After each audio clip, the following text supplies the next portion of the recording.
ખેડા જિલ્લામાં કથલાલ વિસ્તારથી એક ચોંકાવનારો હત્યાનો મામલો સામે આવ્યો છે, જ્યાં રોડ અકસ્માત તરીકે નોંધાયેલ ઘટના પાછળ હત્યાનું ભયાનક કાવતરું બહાર આવ્યું છે. સમગ્ર મામલામાં સૌથી મોટો વળાંક ત્યારે આવ્યો જ્યારે અકસ્માતની ફરિયાદ નોંધાવનાર પતિ જ પત્નીની હત્યાનો આરોપી નીકળ્યો. પ્રાથમિક માહિતી મુજબ આરોપી પતિ નરેશ ગણપત પરમારે પોલીસમાં ફરિયાદ નોંધાવી હતી કે પિકઅપ ડાલાએ તેમની બાઇકને પાછળથી ટક્કર મારી હતી, જેના કારણે પાછળ બેઠેલી પત્ની ફંગોળાઈ જઈ નર્મદા મુખ્ય કેનાલમાં પડી જતા તેનું મોત થયું હતું. પરંતુ સમગ્ર ઘટનામાં કેટલીક શંકાસ્પદ બાબતો સામે આવતા કઠલાલ પોલીસે સઘન તપાસ હાથ ધરી હતી. પોલીસ તપાસ દરમિયાન ચોંકાવનારું સત્ય સામે આવ્યું કે આ કોઈ અકસ્માત નહોતો, પરંતુ પૂર્વ આયોજનબદ્ધ હત્યા હતી. પોલીસ તપાસમાં ખુલ્યું કે આરોપી પતિને અન્ય યુવતી સાથે અફેર હતું અને તે બાબતે પત્ની સાથે અવારનવાર ઝઘડા થતા હતા. પત્નીને રસ્તામાંથી દૂર કરવા માટે આરોપીએ કાવતરું રચ્યું હતું. આરોપીએ પહેલા પત્નીની હત્યા કરી, ત્યારબાદ લાશને કોથળામાં ભરી બાઇક પર લઈ જઈ નર્મદા મુખ્ય કેનાલમાં ફેંકી દીધી હતી અને ત્યારબાદ અકસ્માત થયો હોવાનું નાટક રચ્યું હતું.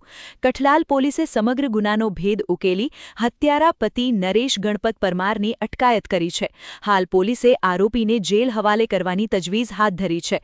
સમગ્ર ઘટનાએ કઠલાલ પંથકમાં ભારે ચકચાર મચાવી દીધી છે. ઘટના બની છે તે બાબતે શું?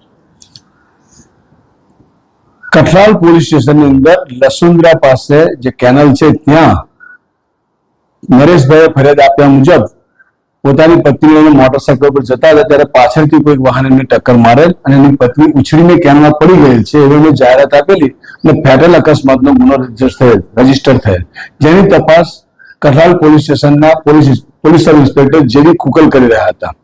સઘન તપાસ દરમિયાન અને પોસ્ટમોર્ટમ રિપોર્ટ દરમિયાન અમને એવું ધ્યાનમાં આવ્યું પોલીસના કે આમાં કંઈક શંકાશીલ છે, જેથી નરેશભાઈ જે ફરિયાદી હતા એના પતિ હતા એની સઘન પૂછપરછ કરેલ, બીજા ઇલેક્ટ્રોનિક અને બાતમીથી અને બીજા પુરાવા મેળવેલ અને પુરાવા દરમિયાન અને નરેશભાઈની સઘન પૂછપરછ દરમિયાન જાણવા મળી ગયેલ અને એ વાત ઉજાગર થયેલ કે નરેશભાઈ એમની પત્ની લક્ષ્મીનું એમના ગામ નિજામિયાની સીમમાં બ્લેડ મારીને ગળું કાપીને હત્યા કરેલી હતી અને એમની પત્નીની લાશ કોથળામાં બાંધી અને કેનાલમાં ફેંકી દીધેલ, કોથળામાંથી બહાર કાઢી કેનાલમાં ફેંકી દીધી. આવી વાત પોલીસના ધ્યાનમાં આવતા તરત પોલીસે એ તપાસ પીઆઈ શ્રી રાજદીપ ગોયલ સાહેબે સંભાળી લીધેલ અને યોગ્ય પંચનામું કરી અને જગ્યા ઉપરથી સાયન્ટિફિક પુરાવા મેળવેલ છે. લાશનું જે પીએમ કરાવેલું જે લાશનો કોથળો ફેંકી દીધેલ એ પણ કબજે લીધેલ છે અને અન્ય પુરાવા સીસીટીવી ફૂટેજ મેળવવાની કાર્યવાહી ચાલુ છે. ગર્ભંકાસ અથવા તો કોઈ પ્રેમ પ્રકરણને કારણે આ બનાવને અંજામ આપેલું પ્રથમ દ્રષ્ટિએ જણાઈ આવે છે અને તપાસમાં સઘન તપાસ રાજદીપસિંહ ગોયલ કરી રહ્યા છે. આરોપી હાલમાં પોલીસની કસ્ટડીમાં છે.